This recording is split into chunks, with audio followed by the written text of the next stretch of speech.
अंदर बैठे हैं क्या धरने पे?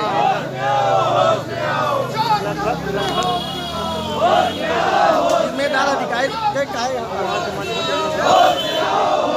आपके कहाँ है सब लोग? अध्यक्ष वगैरह होंगे ना? एक बार अंदर जाए तो मुझे तो रुक जाइए, अपना ले लेना। अरे गुंगा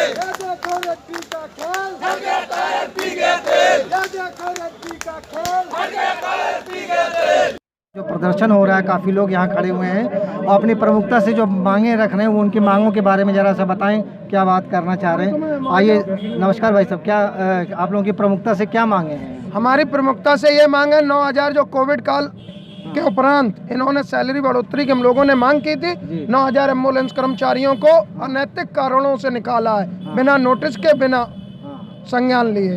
तो हम चाहते हैं तत्काल प्रभाव से 9,000 लोगों को पुनः तत्काल वापसी दी जाए। नहीं तो क्या मतलब, क्या वजह रही कि किस वजह से इन लोगों ने 8 घंटे की ड्यूटी, 4 घंटे का ओवर टाइम। हम मानते हैं कि हम लोग आपातकालीन सेवा में 12 घंटे और 24 घंटे करते थे, लेकिन वेतन तो ये 8 घंटे का देते थे।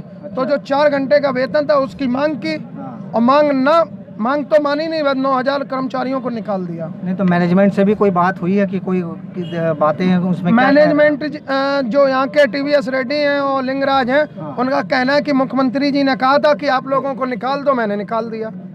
नहीं तो उन्होंने जो है वो सैलरी देने के लिए और जो प्रमुखता से मांगे सैलरी की बात ही नहीं की, सीधा सैलरी की बात की, निकाल दिया। क्योंकि एक कर्मचारी पे यहाँ 23,000 कर्मचारी हैं।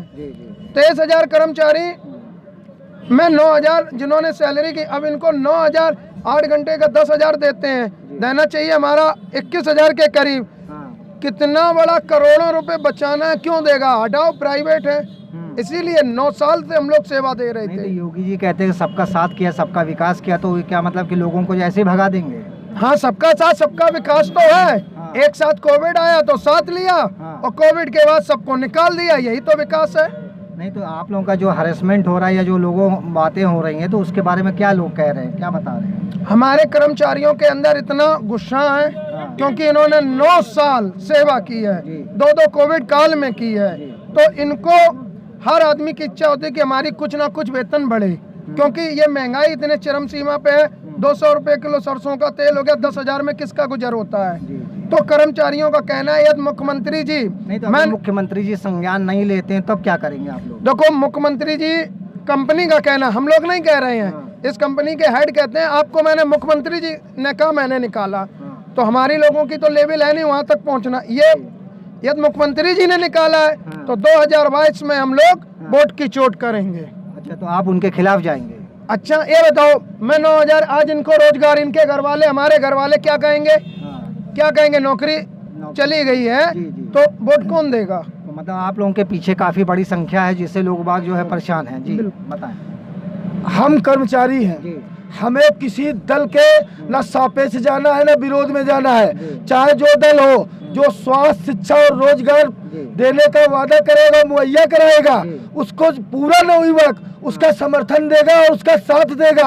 आपके चैनल के माध्यम से मैं माननीय मुख्यमंत्री जी को बताना चाह रहा हूँ कि हमारे ये जो 75 जिलों से जाड़े में कल भीगते हुए रहे और खुले में फुटपाथों में रात काट रहे हैं, ये वो लोग हैं जब अच्छे अच्छे राजनेता और बड़े बड़े अधिकारी घरों में दुबक के बैठ जाते थे, मौत को पीछे ढकेल दिया है। और कोविड के समय में 1 मीटर के दायरे में आकर के संक्रमित मरीज को गोद में ले जाकर के एम्बुलेंस में बैठा करके अस्पताल पहुंचाने का कार्य करते रहे और अपने अधिकार, अपने हक, अपने श्रम कानून के अंतर्गत जो मेरा मिनिमम बनता है वो पैसे की मैंने डिमांड किया था।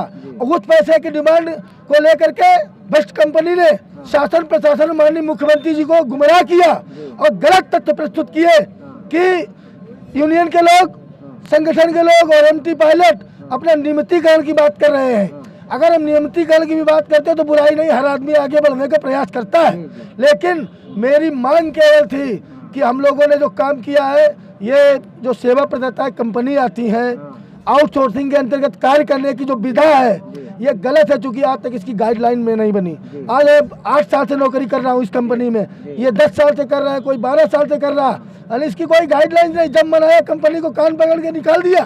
तो कोई मुआवजा वगैरह कुछ नहीं मिल रहा है? देखिए, श्रम कानून के अंतर्गत अगर किसी के पास 100 वर्कर भी हैं, अगर उसको निकालता है तो उसको 1 महीने पूर्व नोटिस दी जाती है, 1 महीने का एक्स्ट्रा वेतन दिया जाता है, उसके बाद उसको सूचित किया जाता है कि आपको भाई हमारे पास काम नहीं है। या इतनी बड़ी संस्था है, सब कुछ लोग कर भी रहे हैं, तो क्या योगी जी जो इसका संज्ञान नहीं ले रहे हैं? योगी जी से लेकर के और संपूर्ण अधिकारियों को ज्ञात है कि ये घालमेल है और उनको पता भी है कि ये भ्रष्ट कंपनी है और इसका मतलब संरक्षण दे रही है। अब मैं आपको बता दूं, चूंकि जो फर्जीवाड़े से कमाया हुआ धन, सर आपके चैनल के माध्यम से मैं एक जानकारी देना चाहता हूं, चूंकि बिल्कुल संक्षेप में कंपनी जो है फर्जी केस दिखाती है और एक केस प्रति केस के हिसाब से सरकार इनको पैसा पेड करती है। एक एम्बुलेंस में 50-50 केस जो संभव नहीं है ये दिखाने का प्रयास करते हैं और उससे पैसा विड्रॉल करा लेते हैं। और इनकी स्वास्थ्य विभाग के बड़े अधिकारियों से सेटिंग है कि हम जितने भी थोक के भाव में केस दिखाएंगे आप हमारा पैसा न रोकिए, विड्रॉ कर दीजिए, उसमें आपकी मैं शेयरिंग करूंगा। इस कारण से वो ऊंचे ओहदे पर बैठे हुए अधिकारी शासन को गुमराह कर रहे हैं। यहाँ कोई जांच तो होती नहीं। अगर एसआईटी की या सीबीआई की जांच करा दी जाए तो एम्बुलेंस का स्वास्थ्य विभाग का सबसे बड़ा घोटाला निकलेगा। चलिए ठीक है, धन्यवाद। और माननीय मुख्यमंत्री जी से केवल निवेदन करूंगा कि हमारे 9000 साथी जिन्होंने कोविड में कार्य किया, आम जनमानस की सेवा की है, इनके रोजगार को वापस कर दीजिए। आप नए रोजगार को सृजन कर नहीं पाए, कम से कम जो कर रहे थे, हम लोग 2014 और 12 से नौकरियां कर रहे थे, हमारी नौकरियां न छीनी जाए, आपसे विनम्र निवेदन है। चलिए ठीक है, आप क्या कहना चाहते हैं? हमें ये राजनीतिक मुद्दा बना करके जो है हम लोगों को घसीटा जा रहा है। जिस दिन हमारे मुख्यमंत्री महोदय कर्मचारी के लिए आगामी विधानसभा चुनाव भी, उसमें क्या कहेंगे? आगामी विधानसभा चुनाव में हम जो है अगर हमारी मांगे पूरी नहीं हुई तो आपके सामने ये देख रहे हैं कि यहाँ पर कोई IAS PCS या किसी मंत्री या किसी नेता का लड़का यहाँ पर आकर के धरना नहीं दे रहा है। जिस समय इस उत्तर प्रदेश के ऊपर भारत में वैश्विक महामारी कोरोना जैसी महामारी जब फैली थी, उस समय जो है न तो कोई मंत्री का लड़का जो है यहाँ आकर के जो है कोविड में काम किया, न तो कुल मिला के आप लोगों को बहुत सारी परेशानियां, दिक्कतें, परेशानी है। बड़े बड़े होल्डिंग, बड़े बड़े कारनामे, बड़े बड़े दिखावे हो रहे हैं। चलिए भाई साहब, क्या दिक्कतें हैं, क्या परेशानियां हैं आपकी? परेशानियां एक नहीं है, परेशानियां अनेकों हैं। बहुत जल्दी मैं आपको बताऊंगा। अभी आगामी 2022 का विधानसभा चुनाव होने वाला है। यहाँ तक मंत्री विधायक जाते हैं तो वो जनता के सामने अपना बहुत अच्छा सा एजेंडा लेके जाते हैं। ये जो लोगों को निकाला गया उसके बारे में क्या कहेंगे? उसी के बारे में बता रहा हूँ कि आप बताइए कि 2022 के विधानसभा चुनाव में कोई पार्टियां हो, जब कोरोना लगा था तो क्या एम्बुलेंस कर्मचारियों ने सपा बसपा भाजपा और आम आदमी पार्टी देखकर वोट दिया था? वो सेवा दी थी? नहीं दिया था। हर वर्ग को, हर धर्म को हमने समानता से सेवा दी। उसके बाद अब वोट लेने की बारी आती है तो आप बताएंगे आपको कोरोना योद्धा नजर आते हैं, युवा नजर आते हैं। आज कहाँ युवा? 9000 एम्बुलेंस कर्मचारियों की किन कारणों से आप लोगों को निकाला गया एक ही बार में इतने लोग? देखिए, इसलिए निकाला गया है क्योंकि हम अपना न्यूनतम वेतन मांग रहे थे, हम ओवर टाइम मांग रहे थे और हम इन कंपनी के भ्रष्टाचार का खुलासा कर रहे थे।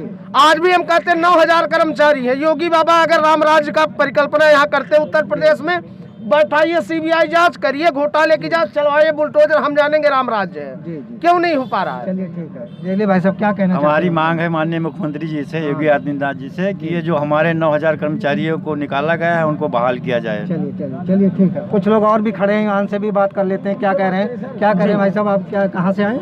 हम होम डिस्ट्रिक्ट हमारा हरदोई से हम लोग आए हैं यहाँ। आज 15 दिन से हम लोग इको गार्डन में पड़े हुए हैं। पिछली 20 तारीख को आए थे। हम सिर्फ एक ही बात पूछना चाहते हैं, क्या ये कंपनी प्रशासन से बड़ी है, सरकार से बड़ी है, क्या सबके ऊपर इसका कब्जा हो रखा है? हम लोगों को कानून का पाठ पढ़ाया जा रहा है। हम लोग इस भीषण सर्दी में बारिश में भीग कर यहाँ पर बैठे हुए हैं। हमारी कंपनी से वार्ता क्यों नहीं करवाई जा रही? किसकी जिम्मेदारी है? जिम्मेदार कौन है? चलिए, इतने लोगों को निकाल दिया गया, उसके बारे में क्या बताना चाहेंगे? आप यहाँ एक बहुत बड़ी भीड़ देख रहे हो, लगभग 3-4 हजार की भीड़ आपको दिख रही हो। ये युवा हैं और कहीं ना कहीं इनका बहुत बड़ा शोषण हुआ है। इनसे 25,000 50,000 रुपए लेके इस कंपनी ने इनको भर्ती किया था और आज इनको नौकरी से निकाल दिया गया है।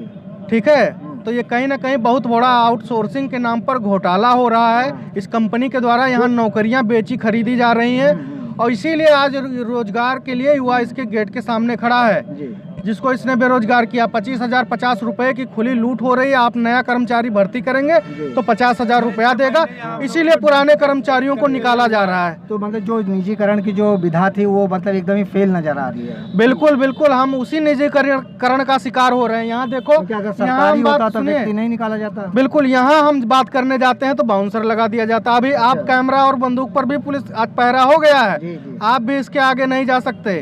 क्यों? क्योंकि ये जाने नहीं देंगे, इनको अधिकार पता नहीं किसने दे दिया है। चलिए, वही रोक हमारे लिए भी। हम अपना सैलरी मांगने जाते हैं तो बाउंसर लगा देते हैं। हम अपना पैसा मांगने जाएंगे तो बाउंसर लगा देंगे, हमको नौकरी से निकाल देंगे।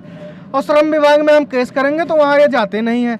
आखिर ये कर्मचारी न्याय मांगने किससे जाए? नहीं तो मतलब कि सरकार भी इसमें एक तरह से फेल नजर आ रही है, कोई कुछ उसकी कार्रवाई नहीं हो रही है। बिल्कुल, सरकार के लोग या तो कमीशन ले रहे होंगे